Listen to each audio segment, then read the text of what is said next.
morning. How y'all doing? The funny thing is that introduction, I'm wearing the same shirt today. I like this shirt. It's a little heavy for as hot as it is outside, but we're gonna make it. So today, welcome back to Casey's Take. I forgot my microphone at the house, so the audio may sound just a little bit different, but hopefully it'll still be okay. The cool thing is I don't have to wear my headset, but anyway, we've got plenty to talk about today. We're going to get into Shohei. We're going to talk about some trade destinations for him. We're going to talk about next year's All-Star game, which there's been two recommended locations. And then the third take is going to be the big news of the week for football, local football fans. The Titans trade DeAndre Hopkins. I'm going to go over all of that. And then, of course, we're going to end it off with local high school sports. And so let's get on into it. First take, like I said, is going to be the I think I got it mixed up when I was explaining it to you, but the 2024 All-Star game. So as of I think last week, during last week's All-Star game, they were kind of going over where the All-Star game would be at. And of course, 2025 is in Arlington, the new Ranger Stadium, Globe Life, I think is what they call it. But next year is kind of between Wrigley Field and the Atlanta Stadium. Now, of course, we all know I'm biased, and I would love for it to be in Atlanta, and that would be great. That would be wonderful because I might go to that one, watch the All-Star game, watch a home run derby. That'd be really fun. But I'm going to tell you why it should be in Atlanta. Now, we can talk about 2020 and why it was taken then, or was it 2020? Yeah, it was 2020. I think it's been so long ago now. But of course, Atlanta had their All-Star game stolen from them because the Major League Baseball executives decided to take it away from the state of Georgia because of some political things that were going on in the state. Which, whether or not you agree with the politics of it, I don't really think the government should have anything to do with baseball and vice versa. I felt the same way whenever we started having senators argue with Rafael Palmeiro and the rest of these guys about steroids. Maybe they did use steroids. Our government shouldn't have been investing their time in it. Let's just be honest. These guys get paid way too much out of our pockets to not do crap for us anyway, so they shouldn't be spending their time talking about baseball and God knows what else. They need to be out, being policymakers and doing important stuff. That's beside the point. This isn't a political show, so we're not going to get into that. But, let's be honest. The politics and sports just should never intertwine as much as we can keep it not to. And that's not just to say shut up and dribble. I'm not one of those guys. I'm not saying that. But on my end of it, I'd love it if the old politicians would stay out of it. I'm still really upset about that. I understand the Major League Baseball's decision to take the All-Star game away was because Georgia policy had something to do with not allowing certain groups to vote, which I understand. People could take that one way or the other, and that's fine. Again, we're not going to get into the politics of it, but Atlanta had their All-Star game stolen. It's always been kind of I don't know if it's a known thing or if it's a written down thing, but it's always been something that's kind of agreed on. If you build a new stadium, you get an All-Star game. And I think Atlanta deserves theirs. Now, Chicago, Wrigley Stadium's been around since the Old Testament was written, so they've had a few All-Star games. They've had a lot of big games. Not that it wouldn't be great to have a home run derby there. I think having a home run derby in Wrigley Field would be awesome. And I remember watching some of the older videos of the home run derbies that they held. Just they have these one-on-one home run derbies as black and white television. And they always played at a field that looked like Wrigley Field. I don't think it was Wrigley Field, but Wrigley Field will give you that feel of like an older stadium. I think, like I said, I think it'd be really neat. I think it'd be really cool to have the All-Star festivities at Wrigley Field. Excuse me. I think I would enjoy it. I know I would. I would really like it. I like this year's, other than the jerseys. everything other than that, it was really actually fun to keep up with. The Home Run Derby, the All-Star Game, all of it was cool. And I wouldn't have an issue with it in Chicago, but Atlanta deserves to have their All-Star Game. And like I said, Major League Baseball stole it from them. And regardless of what side of the fence you're on when it comes to the politics end of it, politics should never have anything to do with baseball and vice versa.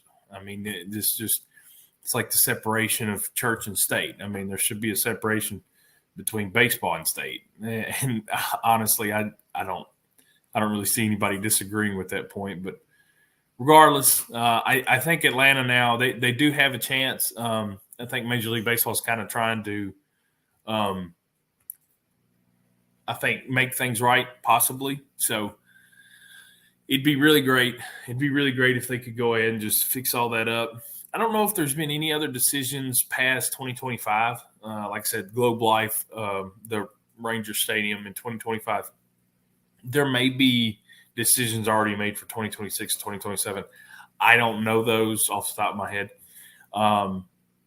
But I don't have an issue with the Cubs having their own All-Star weekend. So if y'all want to give them one a few years down the road, that'd be great too, because it's been around for the last 5,000 years. It'll be here for another year. It's kind of like Coliseum. It's just never going to go anywhere.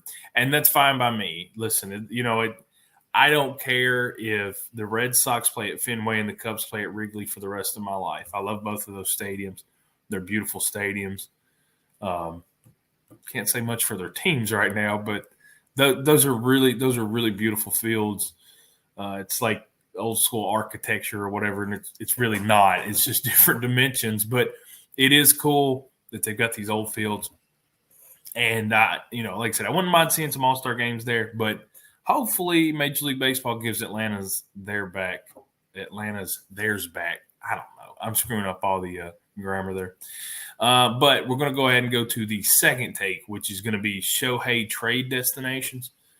Now, I don't know if we've done this before or not, but I am a regular complainer of just about anything I can complain about.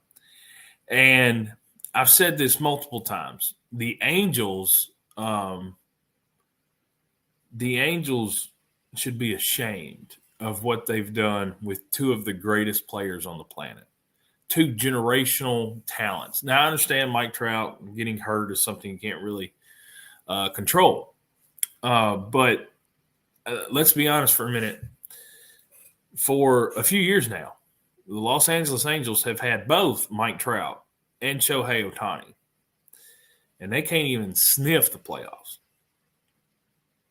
Shohei Ohtani might be the best player of my lifetime. And I say might after just a few years in Major League Baseball. It took me quite a few years to give that distinction to anybody else that's ever been in that conversation.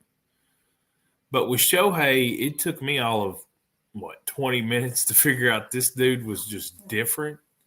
And he is. He's one of the best that's ever going to do it. From both sides.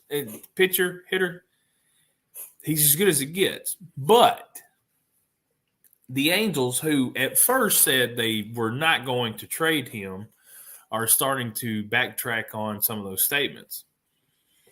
Now, he would be the most expensive rental ever. It's going to take all kinds of prospects. It may take money. It might take MLB-ready players. I don't know. I simply don't know. But it's going to take a lot to get Shohei. And then you got to hope you can sign him. Because if you're going to give up all that stuff to go get him, it's going to be kind of heartbreaking whenever he bounces and goes to L.A., probably the Dodgers, in free agency. I know a lot of people have the Mets high on the list to pick up Shohei. I think that'd be cool. The Mets can't seem to get themselves back on track. They are a derailment happening. But Shohei being on the Mets would mean I get to watch him a few more times throughout the year. I think that'd be cool. The Mets are still going to find a way to lose 90 games, so it doesn't matter how good they are. But I remember when he came over from Japan, he made it really clear that he wanted to be on the West Coast. So I can't imagine him not being in a Dodgers uniform. I mean, I was playing MLB The Show the other day. Actually, this was a few weeks ago. The last time I played it, and he went. Of course, I'm playing. I'm in the third or fourth season of my career, and I played shortstop for the Atlanta Braves, and of course, Shohei Ohtani is on the Dodgers. I guess they're the only team that can afford him or whatever on that video game. But he looks like a Dodger. I mean, he even looks right in the jersey. They're the only team financially, I think, that the Mets too, but both of those teams just do not care about a luxury tax. They just don't care. And let's see, I pulled up some other things. I wanted to make sure I had all my ducks in a row, so I wanted to check. Do we have any? San Francisco Giants. This is an interesting one. San Francisco could be a dark horse in all this because they had all this money that they wanted to spend on Judge. He wound up not signing. They had all this money that they wanted to sign. I think it was Correa, and he wound up not signing. So the Giants, who just a year and a half ago were on their way to 100 some odd wins, I think they had the best record in baseball. And then they lost to the Dodgers on a really, really bad call. I remember that. I don't think they were going to win anyway. Wilmer Flores was up to bat. Let's be honest, I don't think he was going to win that game. But regardless, the umpires took it out of the hands of the players. And from that moment on, they kind of made a decision like, oh, hey, let's go. We've got some pitching. They did. They had Logan Webb. They still have Logan Webb. And they've got some other guys. And they thought, you know what, let's go ahead. Let's try and go get us a guy and see what can happen.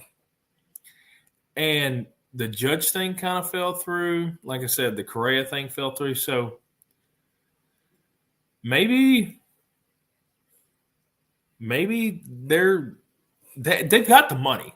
San Francisco's got the money. And I haven't figured that out. All the California people got all the money. But the Giants are an interesting team. They're winning under the radar is what this article says. They weren't able to. They lost out on, Judge and Correa, blah, blah, blah. But they got a chance. Now, here's one. I just scrolled up. Here's another one. Seattle Mariners. I don't think he's going to Seattle. As soon as I say that, some of you may want to go put your money on the Mariners to go pick up Shohei. But not that the money's the first thing that comes up to my, in my head. And maybe Seattle's got the money. I mean, what are they going to trade to go get him? And then do you have the $600 million, $550 million, whatever it's going to be, to sign him in the offseason? Because if you're not going to sign him in the offseason, trading for him right now seems like a really bad idea. It just seems like a dumb idea because you're giving up a lot of talent. I mean, if you're going balls to the wall for a World Series this year, then maybe. But golly, I'm not huge on the Mariners. But if he did go to Seattle, that would be really cool. As a Braves fan, keep him as far away from here as possible. I was talking about the Mets earlier. I think it'd be fun to watch him, but I obviously would not want to face him. Now, here's another one, and this is one that just kind of makes sense because of their history and the New York Yankees. We know that now Shohei could sign. He could get traded to the Dodgers, sign with the Dodgers, spend a few years out there. But I think we all know and can agree that at some point within his career, Shohei Ohtani is going to don a Yankees uniform. They just have a knack for getting the biggest players in the game, sometimes towards the end of their careers. He's going to be a DH and maybe pitcher anyway, when he's much older. But it just kind of makes sense, right? That the Yankees would be in on this. It is a long shot, and that's what this guy says. I think any of this is a long shot because the Angels have been saying for a long time now that they don't want to trade him.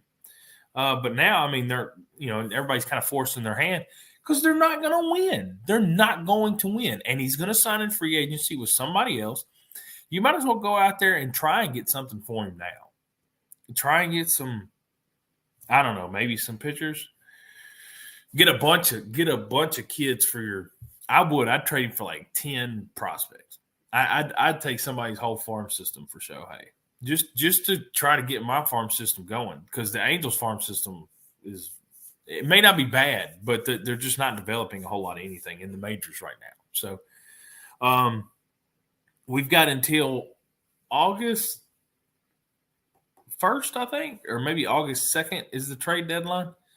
So, hey, right about when all these kids start going back to school, we're going to know whether or not Shohei Ohtani is an Angel, a Dodger, a Met, or a Yankee.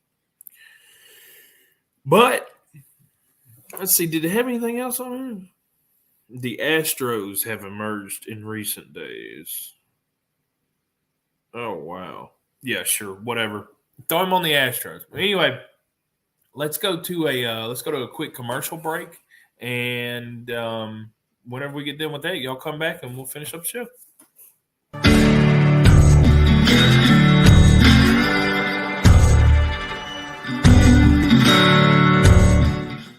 Tired of hanging lights every year? We get it. That's why Southern Nights is here to help. We install programmable lighting on your home or business so you can enjoy beautiful, customizable lighting all year round. No more ladders, tangled lights, or cold nights outside. We do the work, you do the celebrating. Call Southern Nights today and take the hassle out of holiday lighting forever. For a free quote, give us a call at 931-241-3074 or visit our Facebook page at Southern Nights.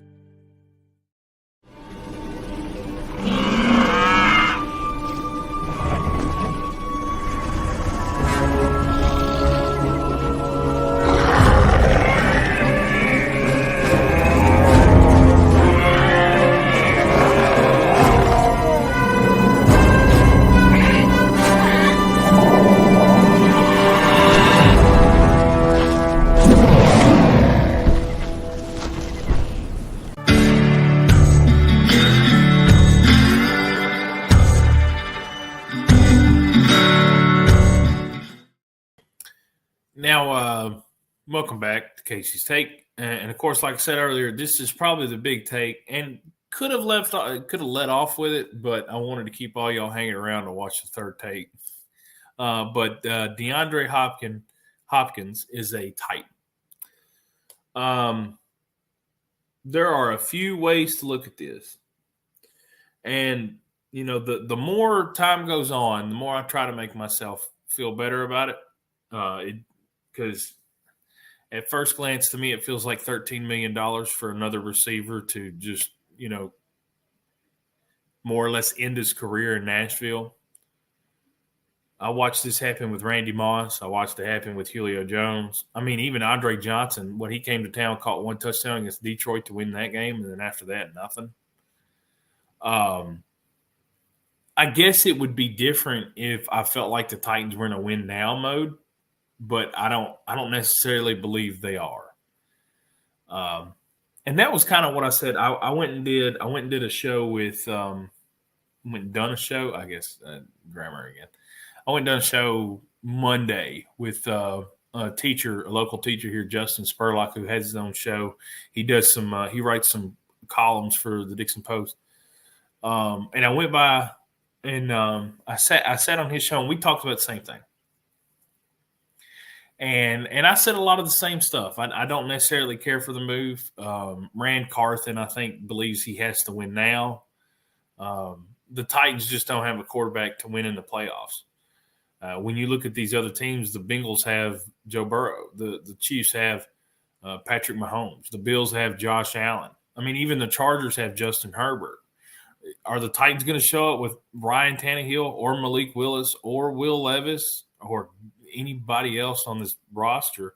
Are the Titans going to show up with any of those guys and win a game in December, January? I don't think so. You're going to have to see another. You're going to have to see Derrick Henry have one of those types of runs in the playoffs that he had against the Ravens and the Patriots. And then you're going to have to see there are just a lot of things that are going to have to go right.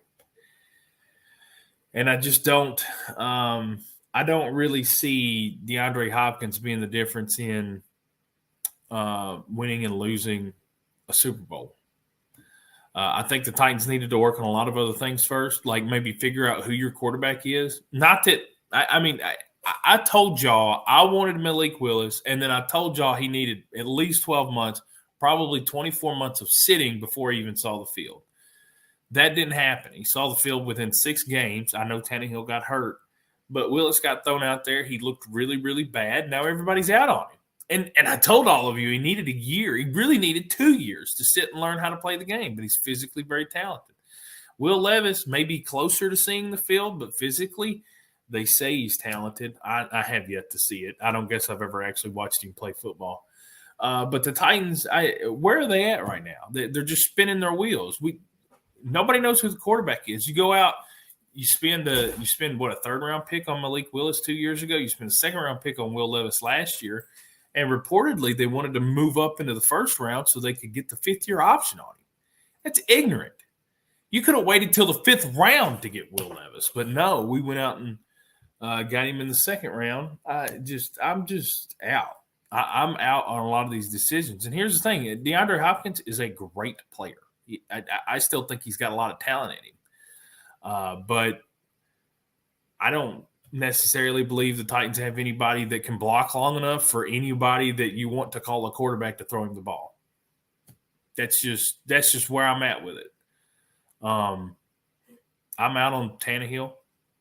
I think maybe a few years ago, maybe Tannehill was good enough with a great defense and a great running game and Derrick Henry to win a Super Bowl.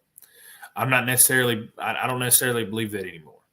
A few years ago, when the Titans got Julio Jones, I said I felt like it was a good deal or a good idea because maybe they were just that one piece away. And I told y'all that I didn't care if he played a single regular season game as long as the Titans got to the playoffs and could use him. Titans got to the playoffs, they could use Julio Jones, and Ryan Tannehill couldn't hit the broadside of a barn when he threw the ball. I think this team has too many issues. I think it goes back in many different directions where the problems are.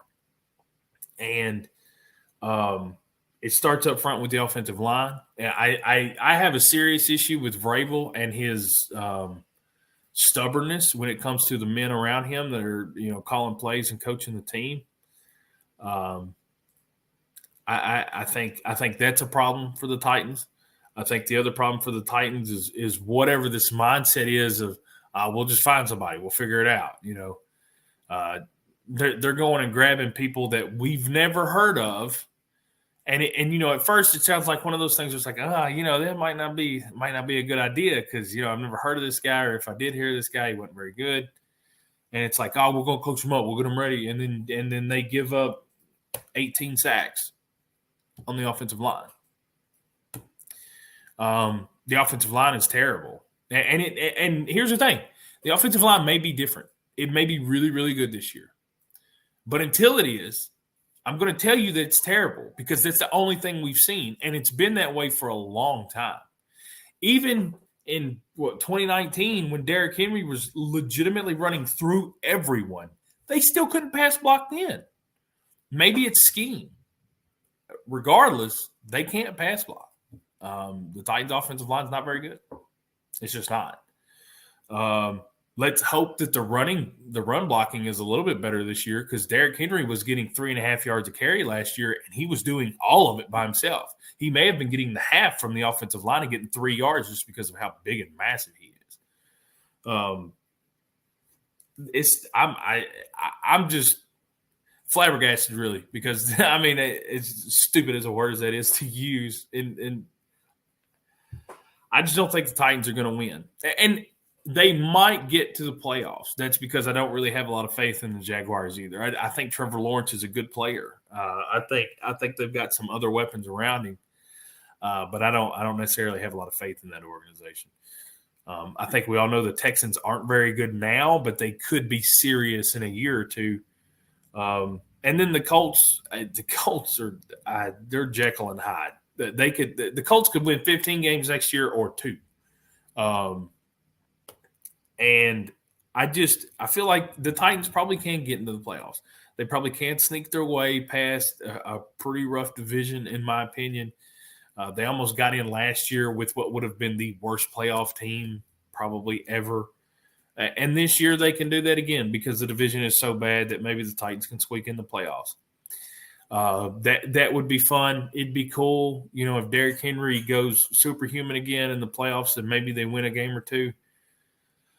But I just don't see the physical talent to win a Super Bowl. I don't necessarily see the coaching to win a Super Bowl. I don't see the play calling to win a Super Bowl. So going out and spending the money like you're going to win a Super Bowl doesn't make a lot of sense either. So just my personal opinion. But we'll see how the rest of that goes. Let's go ahead and go into the final take. I had to where did I go? Oh, I went to Dixon County High School last week, and I got to talk to Coach Tomlinson.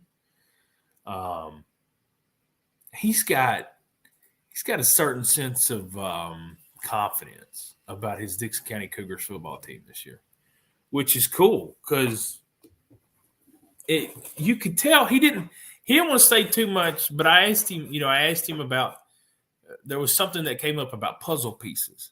And he said he liked his pieces, but he needed to figure out how they fit. And I could tell when we were talking about that, he had this wry smile on his face. And so, you could tell he's got some guys. He's got some guys he really likes. He shared a few names with me: Tristan Brown, Caleb Frazier, of course. Luke Markham was another one he brought up. He talked about his offensive line. He's got some guys on that line that he really likes. So he's confident. He's confident in his guys, and that's cool. That's cool. So we're going to see how good the Cougars are on August 18th. I think they're on the road. I believe the game's at Creekwood this year. I'll have to check and make sure. I may be off about that. This week I'm going to go by Creekwood. They're hosting Harpeth. They're hosting Harpeth for a scrimmage, so I'm ready to go out there and go talk to Coach Steele and see them play. Speaking of the Cheatham side of things, Cheatham County Central is going to a 7-on-7 tournament tonight in Clarksville. My Clarksville guy just hit me back up and said that we're going to have some photos from that. So I'm going to reach out to Coach Halstead and get some quotes on that. Sycamore's having a football scrimmage somewhere. It's hard to keep up with everybody. But I did go to Sycamore last week. They had a basketball camp. So I got to go talk to Coach Bailey, and he had all of his kids. He had some girls on the high school team. He had all of his boys up there working. They had about 100 kids every day, is what he said, in his camp, which is awesome. Growing the sport, and in that town, that's a big deal. And he had everybody going. So. I got to figure out. I got to text Coach and see when their next scrimmage is. It's football now. I also got to go see Coach Profit. I went to Dixon Middle last week. They're doing some renovations around the stadium, so y'all are gonna have to go check out a game. There. Just want to thank Coach Profit for letting me know about all that going on too. I go down there and hang out with him for a minute and do that. But I got to get in with the rest of these schools. I got to go see the rest of these high schools out in Cheatham. I still haven't seen Coach Halstead this year. I need to go see him. Man, it's been 30 minutes. I got to catch up with the middle schools here in Dixon too. So if any of you middle school coaches are watching, shoot me a text. We'll figure something out. But we're almost at 30 minutes. Thank y'all for hanging out with me today. I got some stuff I got to go do. So I'm going to get out of here, and we will see y'all next week. Thank y'all.